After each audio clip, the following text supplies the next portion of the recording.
the Bronx Bull, the Raging Bull. Let's hear for the great Jake LaMotta, ladies and gentlemen.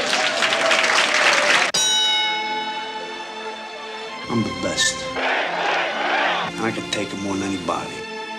You're dead. You're married. Leave the young girls for me.